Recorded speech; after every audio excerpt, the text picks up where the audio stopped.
we have already seen one remittance product called NEFT. Now we are going to see another remittance product of banks, which is coming under the agency function of banks, and this product is called RTGS, Real Time Gross Settlement System. Now if you look at NEFT and RTGS, both of them are more or less similar. Under NEFT, you transfer money from one account of one branch of one bank into another account of another branch of another bank. And RTGS also is doing the same function. More or less both of them are doing the same function. That being so, why are we having two different products? This we should understand. Then only we will be able to appreciate the difference between RTGS and NEFT. Now RTGS, as the name itself suggests, is real time. The money under RTGS is transferred from one bank account to another bank account of another branch, another bank account of another branch of another bank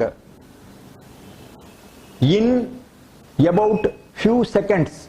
The moment here they press the button, in another 2 seconds the money is received at the destination. On the other hand, in NEFT it takes about nearly 1.5 to 2 hours because it is a batch process. It is not based on real time. We will see the architecture of RTGS, then you will be able to appreciate this difference completely. Then the second factor is gross settlement. Whereas NEFT is a net settlement, this is a gross settlement. So what is great about gross settlement? Why should we have a separate product for gross settlement? Why great? What's great? Why should you have a gross settlement product?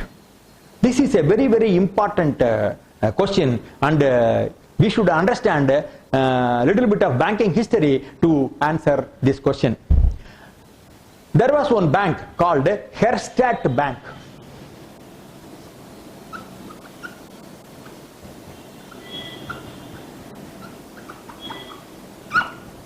In Germany, Frankfurt.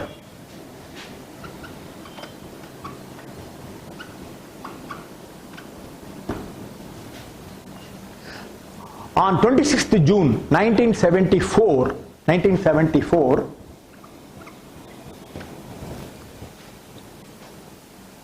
this bank purchased American dollars from American banks operating in Germany, in Frankfurt.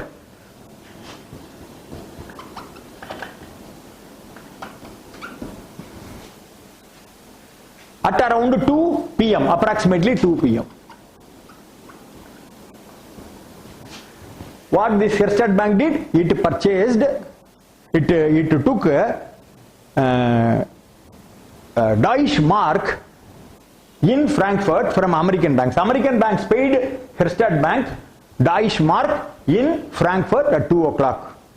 And you know, there is a time difference between Frankfurt and New York. The time difference is 6 hours. If it is 2 p.m. in Frankfurt, it is 8 a.m. in New York. So what happened? The American banks paid something around $600 million to this bank around 2 p.m. And when the payment was made, New York had not opened for business, because it was not 10 a.m. It will take another 2 hours to open. So on the opening of the New York banks, Herstatt Bank is supposed to pay American dollar to the American banks in New York.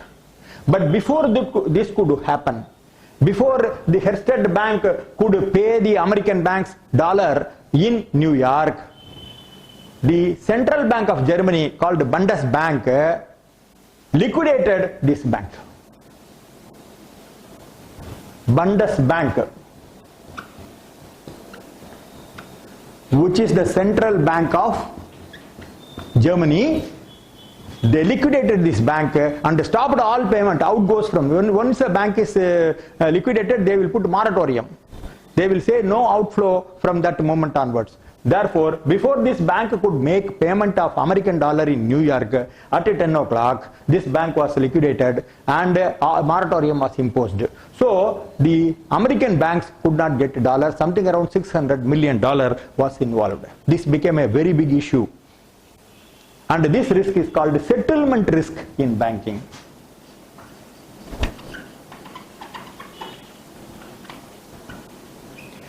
In interbank dealings, when one bank delivers securities, another bank makes payment. And if you are going to wait for clearing that amount, you are running a settlement risk on that bank. Now, the role of Rtgs is removing the settlement risk among banks. The most important functionality of Rtgs is that. Now, closer home, this is all happened in 1974 in Germany. Now let us come to India. What happened in India? In 2001,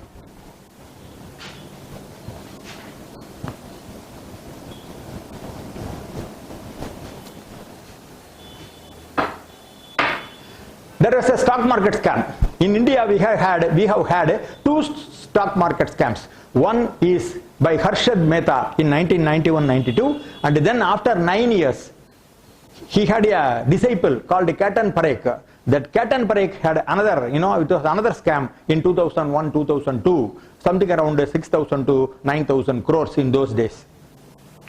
Now we are not interested in the scam. We are interested in this portion relating to Rtgs. What is Rtgs? Now in that Ketan Parekh scam, this Ketan Parekh, who was a chartered accountant, he was playing the market. He was getting some money and buying securities and inflating the market. There was one share called Sonata Software, which was selling for 90 rupees, and it was taken by Ketan Parekh to 2,150. He was actually inflating the prices of stocks. Now, as a part of this, this Ketan Parekh orchestrated a deal. In this deal, there was one bank called Madhavpura Mercantile Cooperative Bank. Madhavpura Mercantile Cooperative Bank. And this bank issued pay orders for 250 crores approximately. Madhavpura Mercantile Cooperative Bank, which issued pay orders of for 250. What is a pay order? Pay order is a check issued by a bank on itself. And these pay orders were delivered to Bank of India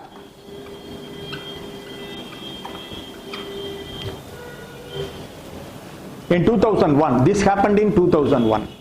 Bank of India at 10 a.m. and securities worth 250 crores were released. Now in those days in Bombay we had two clearing. One is called customer clearing and the other is called banker clearing. Customer clearing will be happening at 2 o'clock, bankers clearing will be happening at 4:30. Now, Bank of India, what they used to do, suppose there is a deal between two banks, let us say Punjab National Bank and Bank of Baroda. Punjab National Bank will take securities, Bank of Baroda will give its pay order for 200 crores or 300 crores. This pay orders will be settled at 4:30 when the interbank clearing happens. Bankers clearing happens at 4:30 p.m. So Bank of India was keeping the pay order to be released at 4:30 p.m. Then at 11 o'clock, Reserve Bank of India brought moratorium on this Madhavpura Mercantile Cooperative Bank and stopped all further payments. Therefore, at 4:30 p.m., when the pay orders were brought into interbank clearing by Bank of India, it was returned because all operations were stopped by Reserve Bank of India. As a result, Reserve Bank of India got into a huge problem of realizing 250 crores. This was because there was no Rtgs at that point of time. Today, if the same scenario, if the same transaction is going to happen, how it will happen? At 10 o'clock, this Madhavpura Mercantile Cooperative Bank, if it is a member of the Rtgs, it will pay 250 crores. and 10:01 the securities will be delivered. There is no netting of settlements between banks. How transactions happen now today? Let us assume two banks, Canara Bank and Punjab National Bank.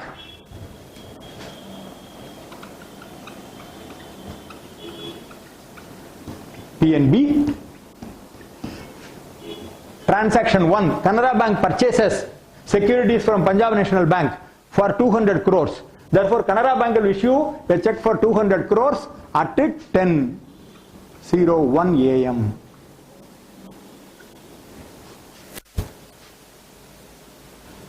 Second, at 10:05 a.m., 5 a.m.,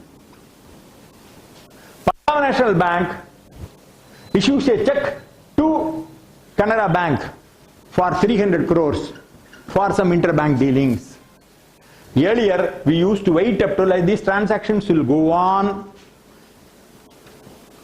up to 4:30, and at 4:30 all this will be cleared. Finally, suppose it is 1,000, Canara Bank has to give to Punjab National Bank 1,000 crore and Punjab National Bank has to give 800 crores to Canara Bank. This 200 crores will be net settled at 4:30 p.m. This was the earlier system. If in the meanwhile any one of the bank fails, the other bank is suffering from settlement risk. So to avoid this, now how it functions under real-time RTGS today? At 10:01, Canara Bank has to issue 200 crores to Punjab National Bank. You send one settlement. Immediately one send RTGS. 200 crores money will be remitted at 10:01 to Punjab National Bank. And Punjab National Bank will deliver the securities. At 10:05, another transaction for 300 crores happens. In this, Punjab National Bank issues a check in favor of Canara Bank. At 10:05, Punjab National Bank will issue another RTGS remittance. So each remittance will happen. There is no netting. That is why it is called gross. It is called real time because the moment the sending branch presses the button, within 2 seconds, 2 to 5 seconds, the money will be credited to the account, destination branch account. Because of the beautiful architecture, we will see the architecture of RTGS. And it is gross. The beauty of it lies because it is gross. There is no netting of settlement and waiting till 4:30 p.m.